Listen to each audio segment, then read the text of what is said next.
Welcome back. मैं लवकेश है, एक बार फिर स्वागत करता हूँ आपके अपने यूट्यूब चैनल पर। ये प्रीवियस वीडियो का लास्ट क्वेश्चन है और हम स्टार्ट करते हैं हम अपने पहले क्वेश्चन से। एक बार फिर आपका पहला क्वेश्चन है, निम्नलिखित में से कौन सा वस्तुनिष्ठ पर्सन है। अब आपको बताना है इनमें से कौन सा वस्तुनिष्ठ क्वेश्चन है। ठीक है, पहला ऑप्शन आपका निबंधनात्मक पर्सन नहीं, लघु उत्तरात्मक पर्सन नहीं, मुक्त उत्तर वाले पर्सन ये भी नहीं, और सत्य या असत्य आपको बताना ऑप्शन टाइप वाले, तो सत्य और असत्य यही होगा। तो यहाँ पर आपका फोर्थ ऑप्शन ठीक है।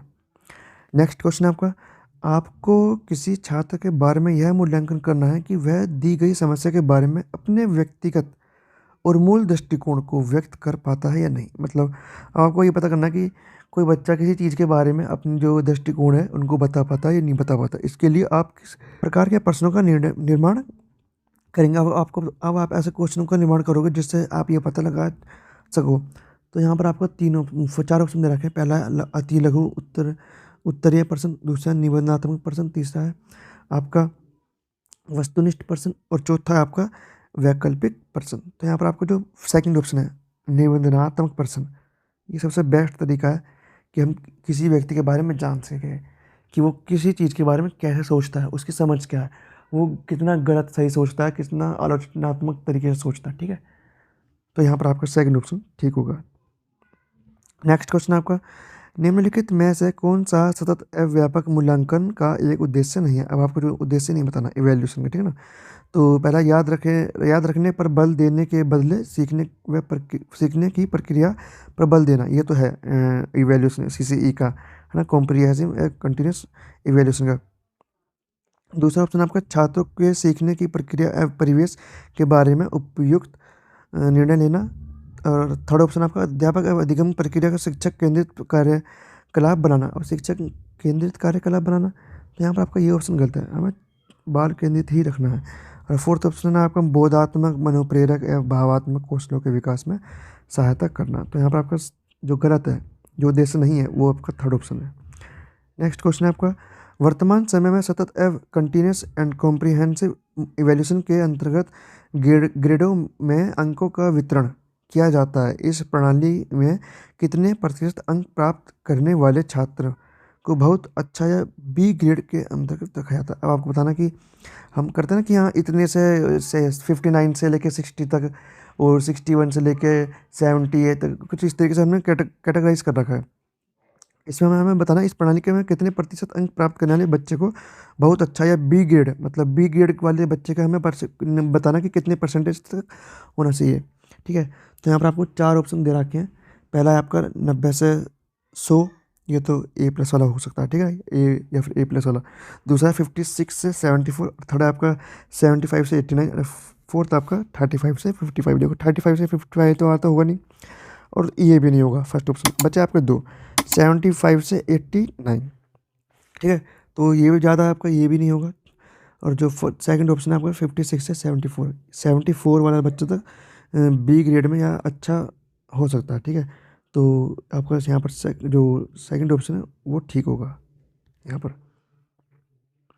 नेक्स्ट क्वेश्चन आपका, बुद्धि लब्धांश सामान्य डैश से सामान्यतः डैश रूप से शैक्षणिक निष्पादन से संबंधित होता है। अब आपको यहाँ पर चार ऑप्शन दे रखा है। पहला है मध्यम, दूसरा कम से कम, तीसरा है पूर्ण, और चौथा है आपका उच्च। तो यहाँ पर जो उच्च है ये सही आंसर होगा आपका यहाँ पर, ये सही आंसर होगा आपका यहाँ पर फोर्थ। नेक्स्ट क्वेश्चन है वो है, पृथक पृथक समाज समझाते समूह के व्यक्तियों के प्रति बच्चों की अभिवृत्ति साधारणतः आधारित होती है, और किस पर आधारित होती है, कैसे आधारित होती है। पहला ऑप्शन है उनके अभिभावक की चित्तवृत्ति पर, उनके समकक्षों की चित्तवृत्ति अभिवृत्ति पर, या दूरदर्शन के प्रभाव पर, या उनके सहोदरों सहोदरों की अभिवृत्ति पर। सहोदरों क्या है ये, कुछ दिक्कत है, टाइपिंग एरर है यहाँ पर। तो यहाँ पर जो आपका सही ऑप्शन है वो है उनके अभिभावक की चित्तवृत्ति पर। जैसे पेरेंट्स सोचते हैं किसी चीज़ के बारे में, हम ये कह सकते हैं ना, तो वैसा ही बच्चा सोचता है, यहाँ पर ये कह सकते हैं। नेक्स्ट क्वेश्चन आपका, बाल केंद्रित शिक्षा के लिए निम्नलिखित में से कौन सा कारक आधार है। पहला है व्यक्तिगत अंतर, दूसरा है बाल अधिकार अधिकार हाँ, तीसरा है बच्चों की निःशुल्क और अनिवार्य शिक्षा का अधिकार अधिनियम 2009, और जो आपका सभी फोर्थ ऑप्शन है आपका सभी बच्चे सभी संदर्भों में समान होते हैं। अभी सब बच्चे सभी संदर्भों में समान तो नहीं होते, ये सभी संदर्भों में बोल रहा है, तो यहाँ पर फोर्थ ऑप्शन नहीं होगा आपका, फर्स्ट और सेकंड भी नहीं। जो थर्ड ऑप्शन आपका वो ठीक है बाल केंद्रित शिक्षा के बारे में। नेक्स्ट क्वेश्चन आपका, विशेष आवश्यकता वाले बच्चों को शिक्षा उपलब्ध कराई जानी चाहिए। पहला अन्य सामान्य बच्चों के साथ, दूसरा विशेष विद्यालयों में विशेष बच्चों के लिए विकसित पद्धतियों द्वारा, थर्ड ऑप्शन आपका विशेष विद्यालयों में, और फोर्थ ऑप्शन आपका विशेष विद्यालयों में विशेष शिक्षकों द्वारा। तो यहाँ पर जो आपका फर्स्ट ऑप्शन है, सभी जो विकलांग हो या कैसा ही बच्चा हो, जो स्पेशल बच्चा है ना, हम उन सभी बच्चों को जो सामान्य बच्चे उन सबके साथ ही पढ़ाएंगे, ठीक है, ताकि वो अपने आप को और से अलग ना समझें। यदि हम उन्हें अलग पढ़ाते हैं, ठीक है, चलो हमने स्कूल में तो अलग पढ़ा लिया, लेकिन जब वो स्कूल पास करने के बाद जब वो कहीं एडमिशन लेंगे, तो वहाँ पर वो नॉर्मल बच्चों से जब इंटरेक्ट करने में बहुत दिक्कत करेंगे, ठीक है। तो हमें अभी से बच्चों को सामान्य स्कूल में पढ़ाना है, जिससे वो अपने आप को अलग ना समझें, वो इंटरेक्ट कर सकें, समझें चीज़ों को, ठीक है। तो यहाँ पर आपका फर्स्ट ऑप्शन ठीक होगा। नेक्स्ट क्वेश्चन आपका, केंद्रीय माध्यमिक शिक्षा बोर्ड ने CBSE ने विद्यालय आधारित सतत एवं व्यापक मूल्यांकन के दिशा निर्देश दिए हैं। निम्नलिखित में से कौन सा इसका एक उद्देश्य नहीं है। अब आपको जो इसका उद्देश्य नहीं है आपको वो बताना है। बच्चों पर पढ़ने वाले दबाव को कम करना, बिल्कुल ठीक, हमें बच्चों पर दबाव नहीं डालना, इसलिए बोझ मुक्त शिक्षा देनी है।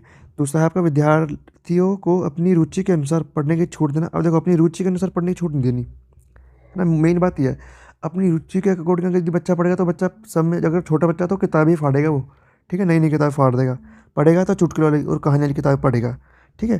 थर्ड ऑप्शन आपका, छात्रों की प्रवीणता के निर्धारण के लिए अंकों के स्थान पर ग्रेडों का प्रयोग, बिल्कुल ठीक, क्योंकि अंक से हमें ये पता चल जाता है कि यार मैं 1 नंबर से रह गया, 2 नंबर कम कैसा है। यहाँ पर ग्रेड में पता ही नहीं चलता बच्चे को, ठीक है, बहुत कम बच्चों को पता होता है कि इतने से इतने के बीच में ये ग्रेड दे रखा है। अब ये नहीं पता ना कि कितने से कितने के बीच में, क्या होता है उस बच्चे के नंबर 70 हो, 71 हो, 72 हो, ठीक है। और फोर्थ ऑप्शन है आपका, निदान एवं उपचार के साधन की व्यवस्था करना, ये भी ठीक है। तो जो नहीं वाला ऑप्शन है या फिर जो उद्देश्य नहीं है वो है आपका सेकंड, ठीक है। नेक्स्ट क्वेश्चन है, प्रत्येक व्यक्ति के भाषा के विकास की अवस्थाएं पाई जाती हैं, मतलब प्रत्येक व्यक्ति में भाषा के विकास की अवस्थाएं पाई जाती हैं। पहला, समान अवस्था में पाई जाती हैं, दूसरा भिन्न अवस्था में पाई जाती हैं, तीसरा समान तथा विभिन्न अवस्थाओं में पाई जाती हैं, और फोर्थ है उपरोक्त में से कोई नहीं। तो फोर्थ नहीं होगा, फर्स्ट और सेकंड भी नहीं होंगे, जो समान और विभिन्न अवस्थाओं दोनों में पाई जाती हैं, ठीक है ना। नेक्स्ट क्वेश्चन आपका, CBSE द्वारा अपनाए गए प्रगतिशील शिक्षा के प्रतिमान में बच्चों का समाजीकरण जिस प्रकार से किया जाता है, उससे अपेक्षा की जा सकती है कि, अब क्या अपेक्षा की जा सकती है आपको बताना है। पहला ऑप्शन आपका, वे समय नष्ट करने वाली सामाजिक आदतों प्रकृति का त्याग करें तथा सीखे कि किस प्रकार अच्छी श्रेणियाँ पाई जा सकती हैं। सेकंड ऑप्शन आपका, वे सामूहिक कार्य में सक्रिय भागीदारी का निर्वाह करें तथा सामाजिक कौशल सीखें, ये भी ठीक है। थर्ड ऑप्शन आपका, वे बिना प्रश्न उठाए समाज के नियमों विनियमों का पालन करने के लिए तैयार हो सकें। अब देखो, बिना प्रश्न उठाए समाज के नियमों का पालन करना ये थोड़ा डाउटफुल है, ठीक है।